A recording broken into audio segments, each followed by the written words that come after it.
হবে জানি না, মানে যেভাবে খেলাটা খেলছে এরা, মানে সত্যি কথা, মানে ওই খেলায় দেখেছি না আমরা, সেটিং হয়ে গেছে, এই দল জিতে গেছে ওই দল জিতে গেছে, এরকম কিছু খেলা চলছে। আজ আপনারা ভেবে দেখুন তো, আমরা কার কাছে ভরসা করে যাব? আমরা প্রশাসনের কাছে ভরসা করে যাব তো? পারবো না, কারণ আমাদের সাথে খেলা খেলে দেবে। সিবিআইয়ের কাছে যাব, তারাও খেলা খেলছে। বিচার ব্যবস্থা তারাও যদি খেলতে থাকে, তাহলে আমরা যাব কার কাছে?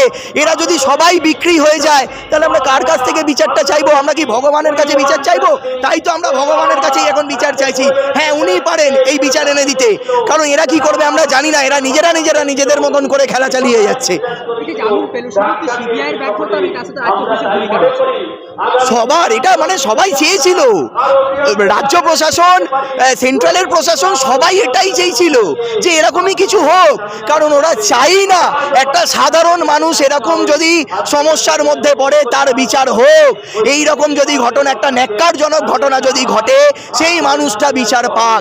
আজ অভয়াকে নিচে নেমে এসে বিচার চাইতে হবে, যা এরা সিচুয়েশন তৈরি করে দিয়েছে।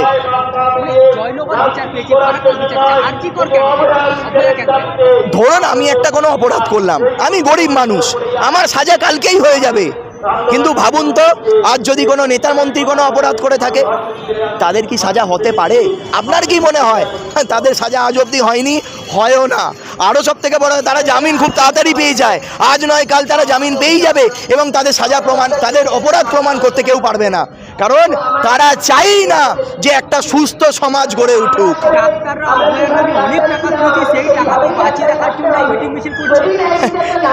খাটের তলা থেকে কত টাকা পাওয়া গেছিল, এর ওর বাড়ির দেয়াল ভেঙে কত টাকা পাওয়া গেছিল।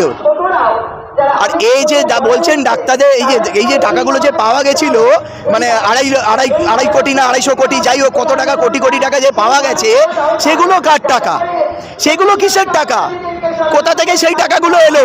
তার উত্তর আগে উনি দিক, তারপর নয় আমাদের উত্তরটা দেবো। উনি যখন কোশ্চেন করেছে, তাহলে উত্তরটা এখন দিয়েই দিই। জনসাধারণের টাকা, সামান্য এই কটা টাকা নিয়ে আপনারা লাফালাফি করছেন।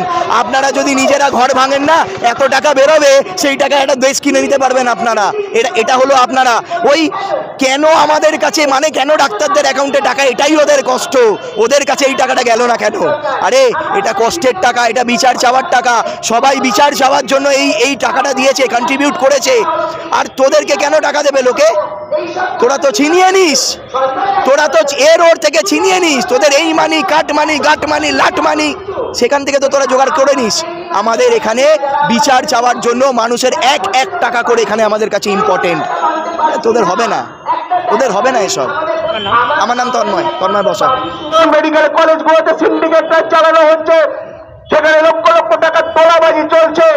ইট বালির কারবার নিয়ে লোহা কয়লা খনি থেকে যেরকম আজকে তোলাবাজি চলে, সিন্ডিকেট কাজ চলে, মেডিকেল ইনস্টিটিউশনেও আজকে সিন্ডিকেট কাজ চলছে। সেখানে পাস ফেল করানোর জন্য সিন্ডিকেট কাজ, সেখানে ট্রান্সফারের জন্য সিন্ডিকেট কাজ, প্রমোশনের জন্য সিন্ডিকেট কাজ, যার ওষুধ আবার বিক্রি করা হচ্ছে লেভেলে মেরে। এই হচ্ছে আজকে পরিস্থিতি তৈরি করা হয়েছে। কারা তৈরি করেছে এটা? আজকে যে কোনো আমজনতা আপনি আমি করতে পারি কি? এটা আজকে শাসন ক্ষমতায় যারা থাকে, গোটা রাষ্ট্রযন্ত্রের মাথা যারা রয়েছে, পরিচালনা করে, তারা ছাড়া এই ধরনের ঘটনা কেউ ঘটাতে পারে না। জিনিস আমরা ছিনিয়ে আনতে পেরেছি। আজকে যে আমাদের গলার আওয়াজটা একটু কমেছে, একটু আমরা কি বলবো, আমাদের দেখুন সময়ের নিয়মে একটা আন্দোলন সমানভাবে চলছে, এটা হতে পারে না।